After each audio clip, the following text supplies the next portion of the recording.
everybody, my name is Farmer Phil, and in today's video, this was a bit of a maintenance-y kind of video.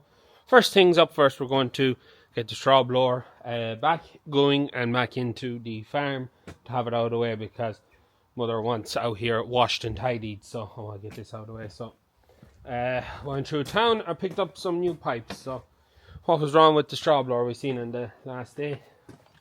Now she's strapped up, so I don't have to worry too much. Oh yes, that's to be welded. Forgot about that. Father Phil hasn't it. So what happened here was the pin down there broke. We were using it while the pin was broke, but it broke. It got stuck there, broke. It was a bit of a job. It took Father Phil a good half a day to get that straightened out, and he didn't get it welded. So yeah, I can't bring that off. He's away today, so I forgot about that. Might get it done this evening maybe. Anyways, we had to get this pipe replaced because that end broke, so put that on. And then while I was in, I got pipes for the flap. The one of them was leaking, so we just changed the two pipes, or the last two pipes that hadn't been changed on it. Every other pipe has been changed on it now, so we get these stuck on.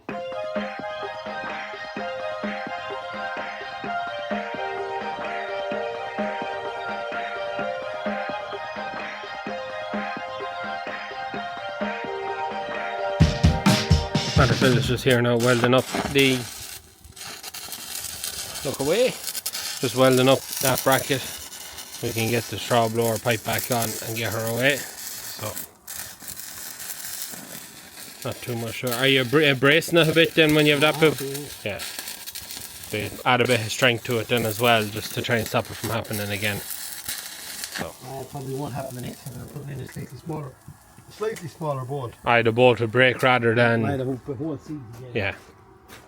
But it's a nasty out here. It's just a dirty out here. Yeah. I have to put a corner off that now. Begin that, and you show what you're doing. It's dead simple what you're going to do. Yeah. You just have to redden it up to get it. Very mild. I don't think that'll break off now. I don't think he's looking for a nasty of a bend. Jeez, it took me forever to straighten that thing. I hit it 3 times. Ended up with the vice in the tractor house. The vice in the tractor house? That's how desperate I was to try and get it straightened. I couldn't get it straightened it on. No matter what, it wasn't just big enough. Mm. Is the vice in the tractor house bigger? No, but it's just there was nothing to catch it with. And I had to try and catch it in the vice and hammer it.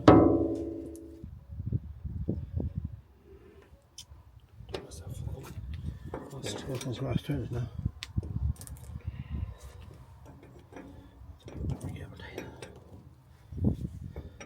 Top pins weren't in seas, sadly enough, but that was broke there. Yeah, that's what done the harm. That's what done the harm. It let the whole thing come out, and it's just all been a fucking knickers of it.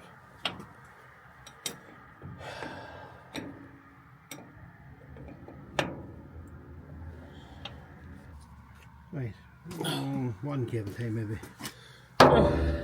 Happy days. That's our fix. Ready to go bed the kettle. And the straw blower is back working. Happy days. And our spout doesn't leak when we turn it. You can't actually see it. I'm in the way. To the right. Yeah. Happy out. Right. We'll go get ourselves some straw and we bed the kettle.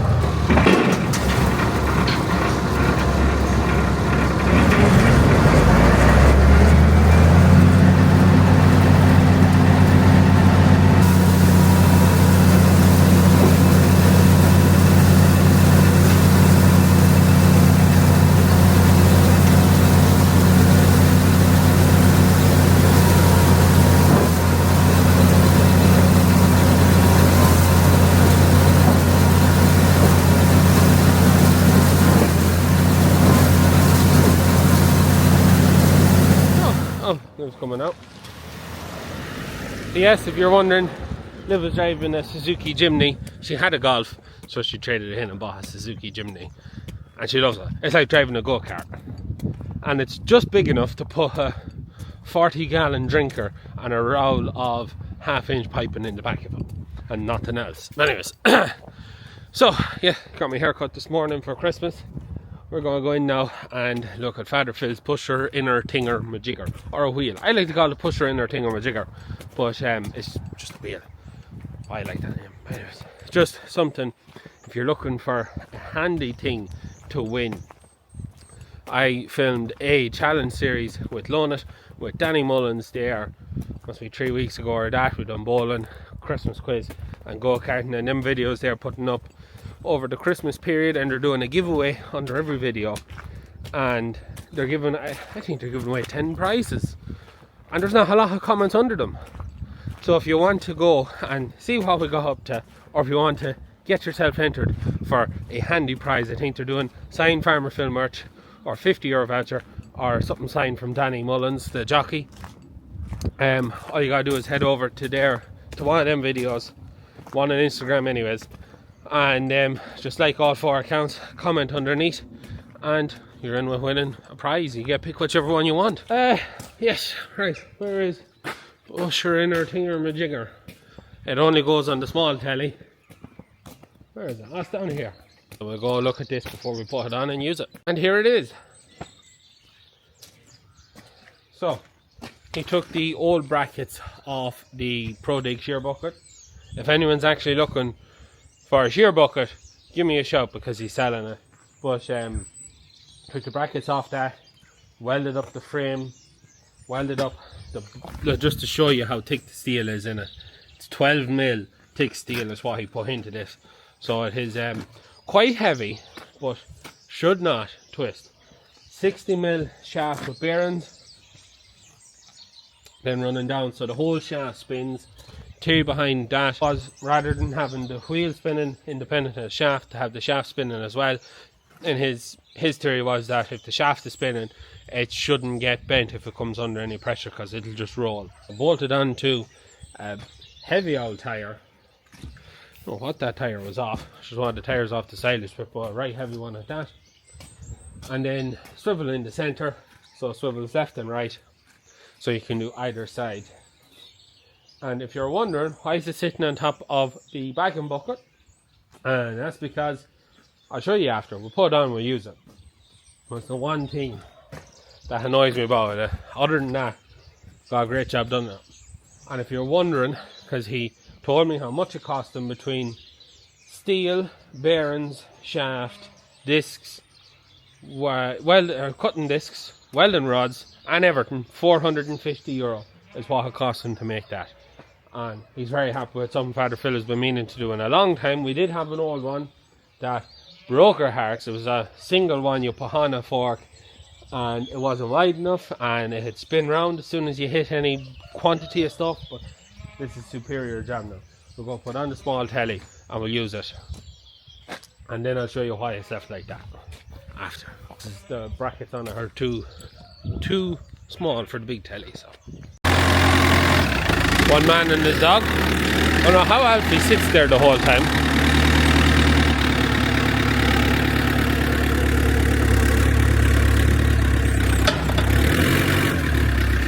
So one thing is, it is quite easy to turn. It doesn't take a lot. You can swing the wheel, you can point down on it to come loose and then turn it, or you let it down and back and swing around the other side. Works quite well that way. After pushing into the wheels. Along with the beef cattle here.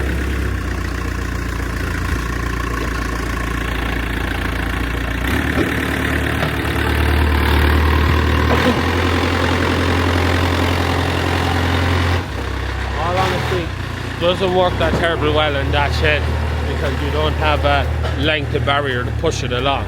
It works better in the other sheds where you have a longer barrier to push through. Yes, if you're wondering, the mowers are still on the tractor, so still haven't had time to wash them.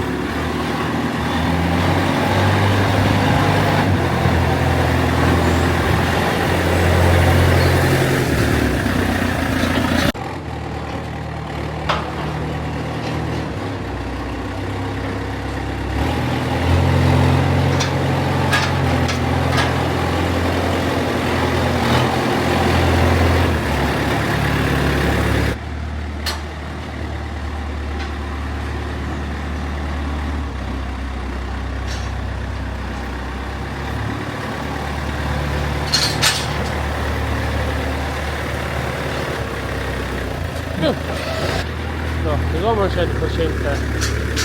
One thing I will say is I do struggle to use it. The door is not opened.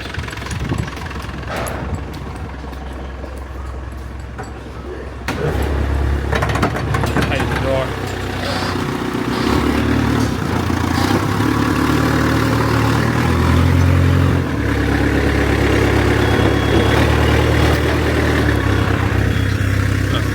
See the changeover.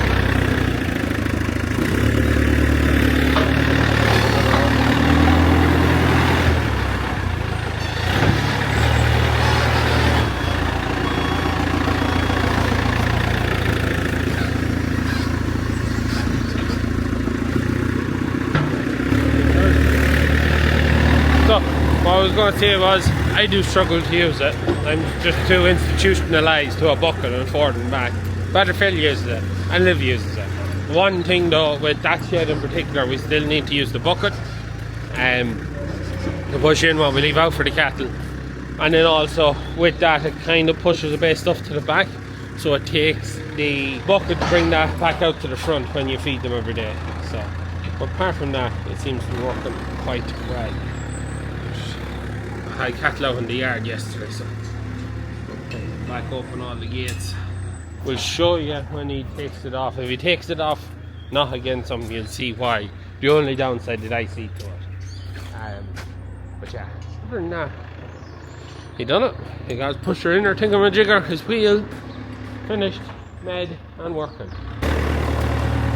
The reason that it's always left down on that is because it has two swivel points. Swivel point there and a swivel point there. If it's not left down on something, it all just like folds around on itself and then just swings around on the tyre. Making it, if it's not on that, or you have the misfortune as I had the last time I used it, to not line up just perfectly square to it and try and push it, and if you try and push it tall, it just goes everywhere. It becomes very hard to put on. That's the only downside to that, is it's hard to put on. I find it hard to put on. But I suppose it's something with that, more experience, more times you put on, easier those things get. But I find it very hard to get on, and that is the only downside to it. If you don't leave it down on something, it just swings around by itself and becomes a two-person job to put on. One has to hold it while the other gets lined to it. So, anyways, that's it. That's his wheel done and dusted. And I don't know what we're going at next. Straw blower's done. With that, I suppose we look at the 1200 next, because they changed the plans yet again. Yeah, I have to go pull beet first, but that's a separate video. And now we are back in the workshop to finish off today's video. Straw blower's working. The Father Phil's pusher in her thingamajigger wheel is working. Massive 50 might have been in the video. Done a lot of filming this week. And we have an update on this lovely 1200 everyone says should have went to Wilton's. It's not going there. Not yet anyways. I won't be doing the sensor. But someone messaged, put a comment on it, that we should be able to pull the dry liners out ourselves. So I done some investigating and I found a tool for €60 on Vivor. Dry and wet liner puller. So I have it ordered. So the tractor is staying in the workshop, engine is staying in, and we're going to pull the pistons ourselves. Plan would be, we'll make it space heater underneath to try and warm up the block, and then you can get a spray of like deep freeze. I've seen this for opening bolts, and if I spray the liner, heating the block, expands it, this cold spray shrinks the liner, and we should be able to then pull her up. That'd be the plan, and then we'll be able to drop in our new liners when we get our new liners in the new year, because that is it. It's the end of the year, and myself and Liv are off to New Zealand in the morning. Literally in the morning. It is mad. So, yeah, it's mad in the morning, New Zealand. It's just so looking forward to it. We have like no plans whatsoever when we get there. I've had a couple of people message me about farms that maybe go see, a factory tour I might do.